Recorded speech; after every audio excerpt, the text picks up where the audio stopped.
Hello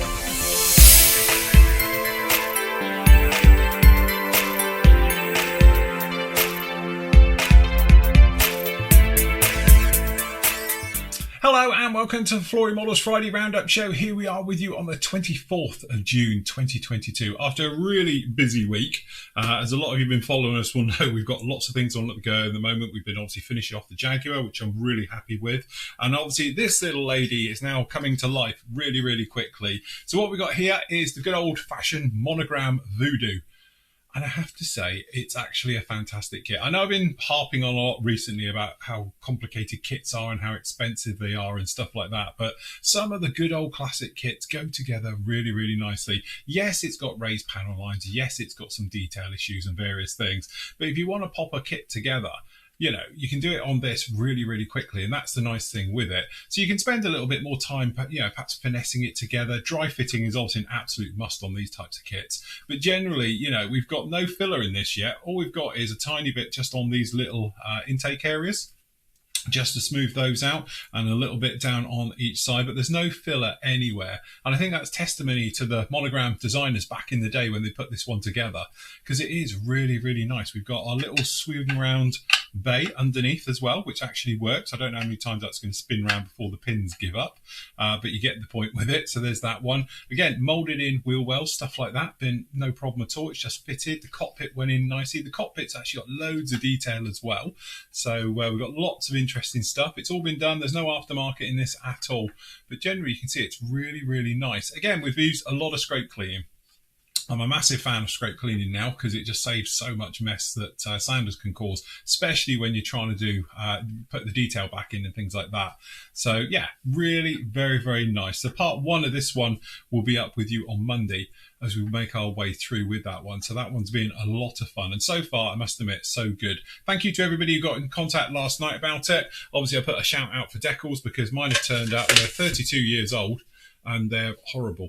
So that isn't going to work. So, but anyway, I've secured some now. So we are pushing ahead again with the Canadian version. So obviously we'll be doing it in a nice sort of, you know, metal finish and stuff like that. And we'll really go to town with the weathering on it as well. So I'm looking forward to pushing on with this one. It's going to be a lot of fun making our way through with that one. The other one, of course, is the Jaguar. So the Jaguar on Monday, part 5 went up, and obviously we were into the weathering. So if you don't know, this is a special look back build. 18 years ago, I did it as a video build. It's free to watch. You can go off and see that one, as you can see up here. And I actually started to do this one, so we were going through as basically a look back on how I deal with it now, the products I use now to the products we did then. So literally it's a direct comparison between both. And you can see we had a bit of trouble with the old silvering of the decals because, well, not silvering, glossiness of the decals, to be honest, because they're very, very strong. So what we did was we ended up putting down a gloss coat right the way over it to sort of nail it in. And the reason for doing this is that it makes a uniform surface between the decal and obviously everything that's around it. And then when that's dry, putting over a satin finish over it, and then the satin finish then just makes everything equal and a lot easier. So not only does it slightly bury those decals nicely into the paint finish, into the surface, that obviously it gives you a universal one when you go over the top. So as you can see, we were looking at the differences between the wash, the old wash, because obviously the old Pro Modelers wash, which was the Flory Models wash back in the day, that one is not like what we use now. It's a completely different formula. But anyway, there you go. That's the wash all on. Just no weathering at all. And then obviously we've got the comparison on the other side, how we were doing it and making our way through. So you can go off and see that one. That one's part 5 is up with you on the site right now. Tuesday, we had the daily show, and obviously we were looking at, as you can see, and talking about the actual kit, popping all of that together and going through the motions of it, as you can see down in here. We also were looking at other things like a couple of bits I had in this week. So we had the white tack come in, and the other one as well, we had a great book from Toby Adams, I do believe. So I've moved the book now. It's in the other room. Anyway, I bought this one off of a recommendation actually from one of the Flory Models members. We were talking about it on one of the Thursday shows the other day.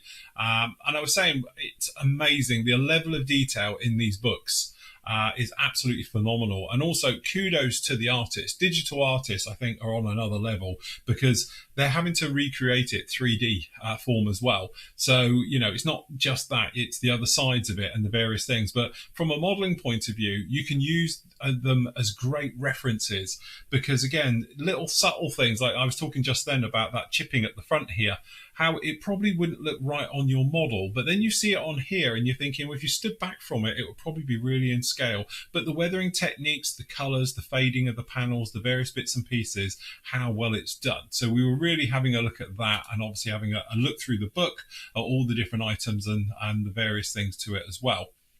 And again, we were looking through and answering all your questions as well through that show. So if you want to go off and see that one, it's a half an hour one. That one's up on the site right now.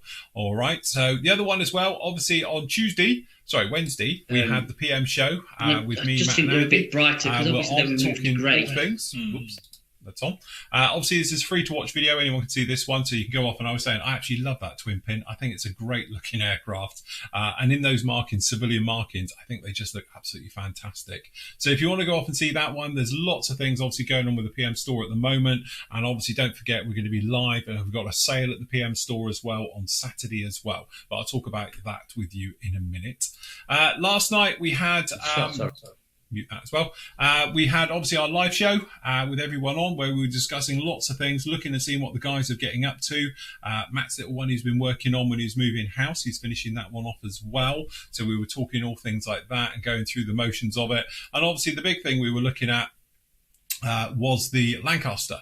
So we were looking at the sink marks on the Lancaster, some of the dodgy glass work and the things. This is the new X Wingnut Wings model kit, shall we say, for that one. It's an amazing kit, absolutely beautiful and everything, but it looks like it's got a few little faults in there as well. So we were discussing them and talking about obviously some of the problems, but really we were highlighting the kit. It's still amazing. I still think it's an absolutely gem of a kit. The pinnacle really of modelling, I think, when Wingnut Wings were doing it, and obviously now Border Model have sort of got their hand into it as well. It looks like it's just fallen short of what we were expecting, but it's still an amazing kit. Very, very nice. So we had a good old discussion about that one as well. That brings you round up to today.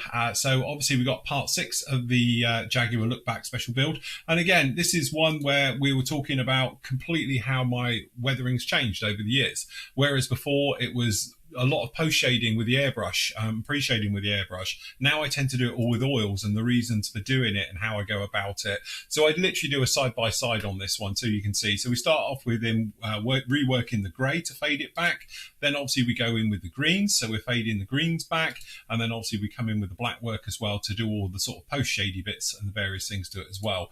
And again, you can see hopefully the difference between the two, how it fades it back and going through the motions of it. And you can see it here. So on the top side, you can see that's the original unweathered side, and this is coming in with oils.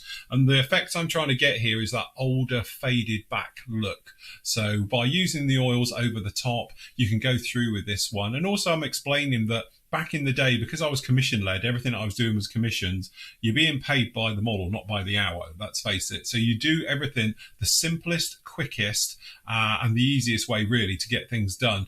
But one thing I've learned over the years is oil paints. You can do so much more with them for all your post work. And I think that is a good photo that shows it beautifully. This top half has got nothing, and you can see the differences with the greens. You can see the differences with the greys, and then obviously fading it in as well of actually getting it to work. So again, this is totally safe, because if you didn't like it, a little bit of enamel thinners and just wipe it off and go again. You know, you've got your save, you've got everything sealed down underneath the actual satin coat. So coming along, you can do it literally like that. Anyway, we go right the way through, get it all done. Same on the underside as well, so we fade it all back. A little bit of a comparison with the old one going through. It was a fun build to do. Final assembly, bits and pieces going on, things like that. We was getting all of that sorted as well. So that completes that one off. And here it is completed.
So yes, it is a great kit. It's a lovely little kit, this one. I've actually really enjoyed doing it. It was one of those ones, when I started off, I thought, oh, this will be quite straightforward. We'll just do literally build it the same way as we did before, but show the differences.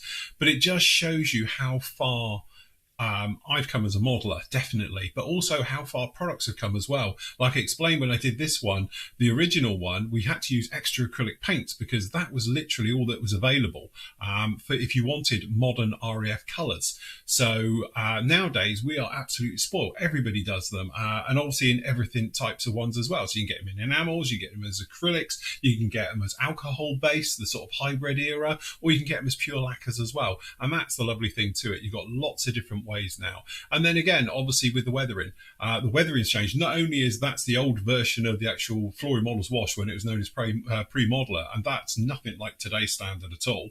So that's come a hell of a long way over the last sort of 20 years. But the weathering, using the oils and the techniques to it, how safe it is these days. Whereas some of the older products, if you got it wrong, it might stain your model, you might have problems with it, and there was no coming back from it. But now, actually, you're pretty safe, so you don't have to worry about it as much. But probably the biggest thing I went out of this one is that the patience now. I have more patience now I'm older as a modeler, and I'm not under commission pressures. So as you said before, I was being paid by the model, not by the hour. So you can take a little bit more time, and how that pays off in dividends during your actual work. So taking the time to test fit, dry fitting, understanding why you've got a joint. Why is there a seam line? Why is that not fitting correctly? Fixing the problem before you commit to glue, and how much that has saved. So literally this one is now technically filler free, where the first time I did it, it's just a filler queen. There's tons of filler into it, but also things like scrape cleaning, how now I scrape clean, taking off microns of material at a time to get it perfect. Whereas before, I would sand it, probably take too much off, and then you'd have to fill it. That sinks, then you refill, you go again, a couple of primer coats to work it out, make sure you're all good.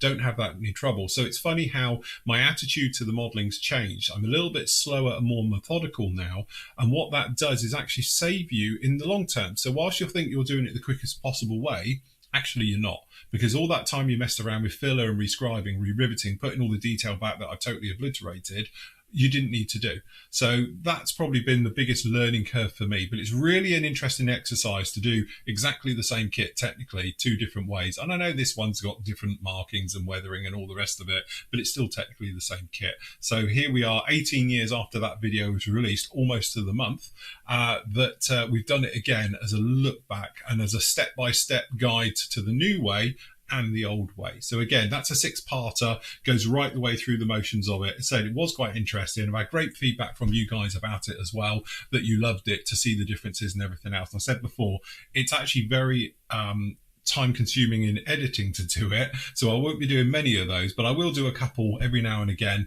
We'll get some of those brought back from life, and we'll try and do a direct comparison between old and new to show the different ways to it. So again, it's good because it shows you different ways that you can do it, you know, and again, it's not just a one-trick pony. There's lots of different ways to doing it. So it's what works for you, your personal choice, the materials you like to use, you know, right the way through to your style. You know, you can just change them about to how you do it. But anyway, it was a lot of fun. It is completed now. So as I say, last part of that is up with you right now. You can go off and see that one. This week's reviews, we've had a few. So we started off with, I think this was Wednesday, the Gecko models. One went up as well. So this is the scimitar, which I have to say is a fantastic kit. I was, you know, like I say in the review, I was pleasantly surprised. It was one of those ones where I was like, it looks like a shopping trolley. But actually, now I've done the review on it, you're thinking, do you know what? That's a really nice kit. It's quite a complicated kit going together. As you can see, you've got all the workings down in there. You've got all the road wheels and everything that goes onto it. Link and length tracks, which is quite nice. And they've got a nice natural sag to them. Doing all the actual upper hull, as you can see, all the plating and everything else being added to it, but you can see it's a fully in 10th. What's beautiful about this kit, as you can see, is that it's got a lot of photo etch, and it's got a real nice look to it. Those grills have got the smallest holes I think I've seen in photo etch, and it still totally works though. Absolutely fantastic. So you can see loads of photo etch, and it's got the nice bar armor on the outside. So you've got the birdcage effect right the way around. And again, that looks to be pretty much in scale to me as well. I know some people prefer perhaps the photo etch version, but actually it's not bad on here. They've really nailed it down. So, but Gecko's done a great job on this one. It looks absolutely fantastic right the way through, as you can see. And again, it's quite complicated, but it's got nice, clear instructions all the way through with it. So again, nothing too overly taxing. It's just going to be a little bit of time onto this one. There's that photo etch. It's absolutely gorgeous, as you can see. The decals all look good, and obviously the casting and the moulding. There's no sink marks. There's no flash. There's nothing dodgy at all with it. Minimal burring on the kit as well, so there's no worries about that, especially when you're dealing with bar armor. You don't need to have, you know, little seams inside it. But as you can see, it's a very, very nice detailed kit right the way through. Gecko are bringing out some really, really nice stuff. So after I did all of this one, I must admit, I came away thinking, do you know what? I wouldn't mind building that. So yeah, definitely something really, really nice about the old scimitar. So anyway, that one is up with you right now. The other one that went up today is the Armour Hobby 72nd scale. This is the high 8. I think it's known as the Frank. So that one is up with you right now. You can go off and see the review. And again, they never ever fail. The detail is absolutely gorgeous. The cockpit is fantastic. The wiring harnesses and the various bits and pieces in photo etch are gorgeous to really liven up that engine right the way through. And as always, the surface detail is amazing. It is very, very fine. Again, this is another really, really nice kit by Armour Hobbies. They are, I would say, probably the best at 72nd scale these days, because they are absolutely just gorgeous kits. Be really interesting to see their 48 scale coming down the line. So again, beautiful decals, really nice indeed. Again, there's that photo etch, very nice. And again, the clear parts are nice and clear. And again, all the parts with all those details, as you can see, really very, very nice indeed. So what's not to love at the end of the day? They do some fantastic stuff all the way through. So anyway, they're up with you. And as always, if you come over to the Flory Models site, just click on the review section and you can see all the reviews that we've been doing recently just down in here. Or if you want to search by a manufacturer for them, you literally just come in here, click on something. So say you click on Airfix and you'll be taken to our, you know, basically our library of all the other ones, which I'm hoping that will load through. There we go. Bit slow today, but there's literally hundreds if not thousands of reviews now up on the site. So if you want to go off and see any of those ones, as you can see, they're all down in here and you can go off and catch up with all of those at any time. Okay, so that's all very good.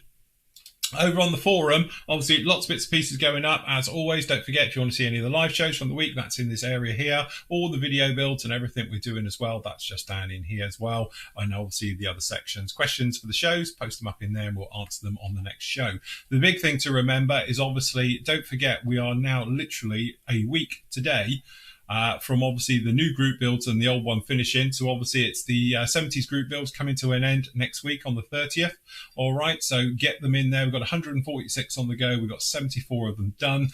This time, don't forget, it's slightly different. We're not doing medals that we're sending out across the world. We've sort of had to cap on that these days. But we have got a gorgeous virtual medal, which I know we hinted about on last night's show, that Nathan has been working on, which will then appear in your signature strips. So you can have all your medals are down there. So it's like a virtual medal for absolutely everybody who takes part. And then obviously we are going to be doing our top picks for the actual build threads. And those people will be getting something a little bit nice and a little bit special as well. So more about that next week when it comes to it. Remember, if you are finishing a build and you think you're not going to complete it, don't worry. What happens is obviously I will lock everything on the Friday morning when it finishes, and then I will take all the completed builds ones off and they will go into a video, montage video for the final reveal for the group build, and then all the work in progress threads get put back into the correct areas on the forum as a normal work in progress. All right, so if you are halfway through your build or something and you know you're not going to finish it, then don't push it, don't worry about it. You can carry on with it, and then obviously you can pop it in the gallery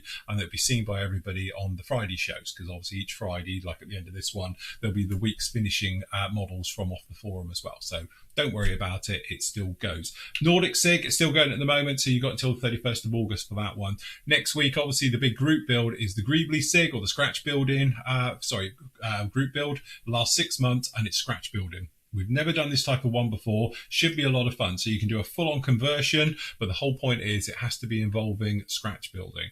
So it either means taking another kit and grafting two together, or something along those lines, or completely making something out of scratch. So there's lots of different things. Full details will go up next week. We'll get all the bits and pieces sorted out for you. I'll get that one up next week, and then you can go from there.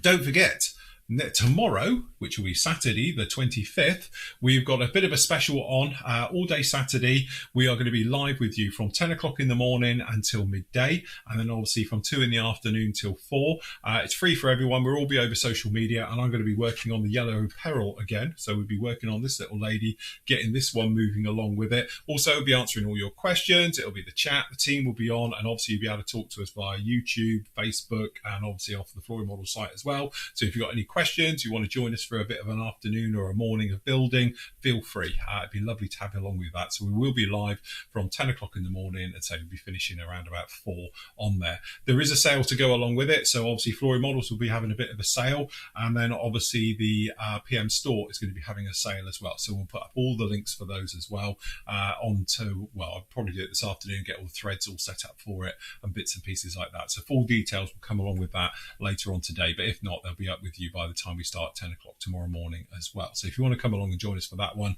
it'll be absolutely fantastic to have you with a little bit of company. Last up, PM Model, speaking of which, various things came in this week. As I said before, we've got the Mustang in. We've got, obviously, as you say, we've got that Frank in here now, and obviously we've had a little bit of a restock of a few other bits and pieces as well. So we've got the new arrival section down in here. So if you want to see any of those, you can grab those now. And then obviously it goes along with our specials as well. So the specials this week, we got the sections down in here we spoke about on the Wednesday show with all these different ones. Airwolves are back in stock. I know obviously we had a load in, but they sold out almost immediately. So we've got another load of those ones in. So if you fancy an Airwolf, I know we spoke about it on the shows last week, they are back in stock now. So if you want to grab any of those, you can do just like that, as well as our damage box stock and bits and pieces as well. So they are all down in there with you. And last up, don't forget, we still got our 25% off mega sale. So this won't be any more added to this. This is what it will be. So if you fancy anything in here, these are all brand new kits. It's just our end of line ranges. So if you fancy any of these are all 25% off the retail price. So if you want to grab anything from in here, do so, because when it's out of stock, if you want it again, obviously it'll be at full price again. So this is the last of those ones as well. So you say some stuff is starting to sell out down in here now. And once this lot's all gone, that will be it. All right, so should be a lot of fun with that one. So yes, tomorrow, don't forget, say 10 o'clock, be lovely to have along if you can join us. Or say if you want to pop in for a little bit in the morning or the afternoon, we'll be here hopefully with a few giggles along the way. As always, you know what we're like. So as always, on a Friday, I'm going to leave you with your great work from the gallery. So until tomorrow or next week, happy modelling. Take care.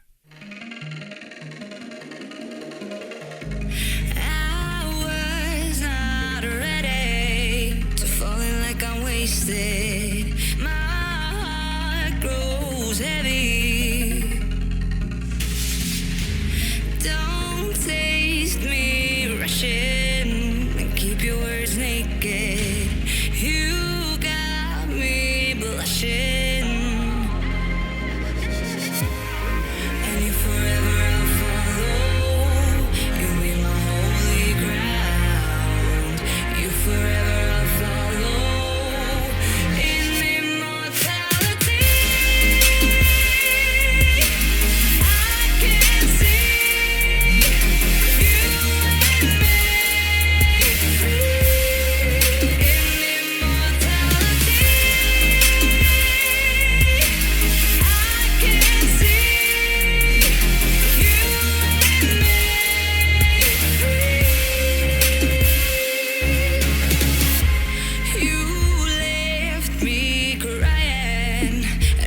Through a ghost town.